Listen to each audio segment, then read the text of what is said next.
about a brain burner in the mini quiz for Chapter 6 about electrons and protons, how to handle it. Now, some basic information about electrons and protons. First of all, in a regular home electrical circuit, the electrons are the things that move, and the protons don't really move that much inside of a copper wire. And the reason is that electrons and protons, even though they have the same amount of charge, one being negative, the other being positive, the proton has a lot more mass. It's got about 2,000 times the mass, so it's pretty gigantic kilogram-wise. And so that's why it doesn't move very much. Now, on the surface of the sun, like for instance in a solar flare or sunspots, all the electrons and protons form currents because it's so hot. Everything is zipping around. Even though the protons are so much heavier, they still form currents. So everything that's on the surface of the sun, which is mostly electrons, protons, and some helium nuclei. Helium nuclei have 2 protons, so they have double the charge of a single proton.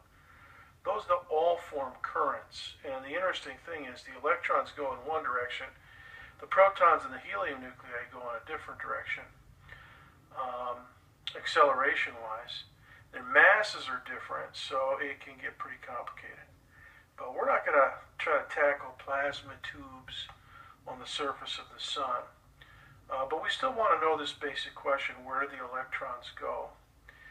Because it's a pretty big question for most scientists. So let's work out a kind of a semi-simple, semi-complicated example. This is something like what you'll see in the mini quiz. And it's an array of protons and electrons in a straight line. And what we're going to do is set this one up and figure out the interaction forces, and then from that get a net force on one of the charges. Now the one that we're going to focus on is this leftmost electron on the left side. But what we do with this leftmost electron, we could easily do with any of the other ones on there.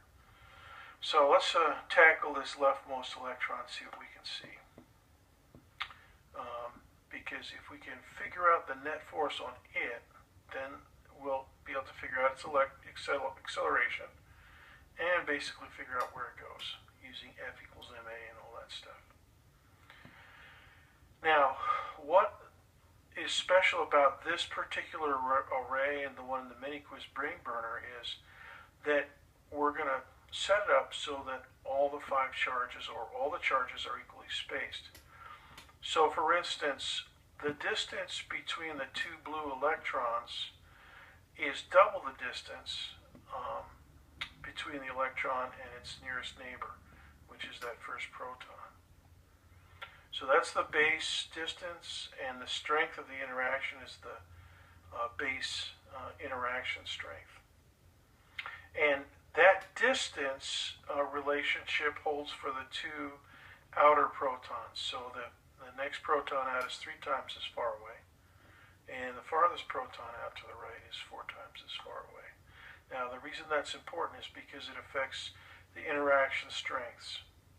And for instance, the leftmost electron gets a little bit of a pull from the rightmost proton over here, but it's pretty small. It's the furthest one out, so it doesn't pull very strongly. And by the same token, the nearest one, its nearest neighbor, that proton, the first one, gives it a big pull. How big is it and how small is the other interaction forces? That's what the distances will tell us.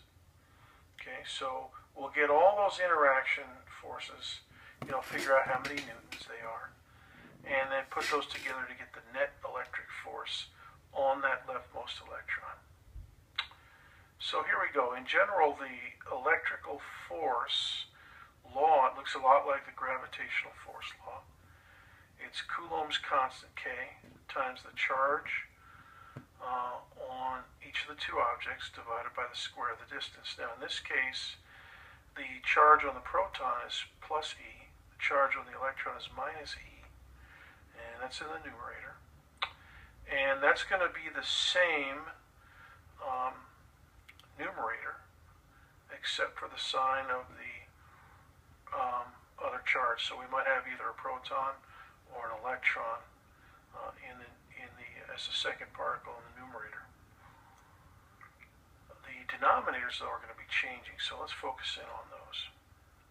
And let's say that for this example here of the podcast, that the nearest neighbor interaction force is 288 nanonewtons.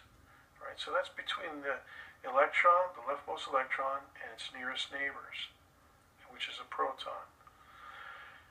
And it's going to be an attractive force, so the electron is going to have 288 nanonewtons to the right. Proton is going to have the same size, but its attractive, or the force that it feels, is going to be pulling it to the left. Now, we're not focusing on that proton, we're focusing on the electron. Now, the next neighbor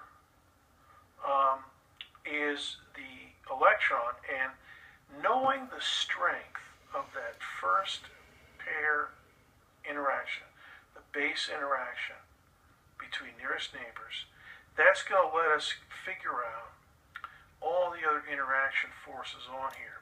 Because if we know the distance relationships and we know the baseline interaction force, 288 nanonewtons, we can figure out all the other interaction forces.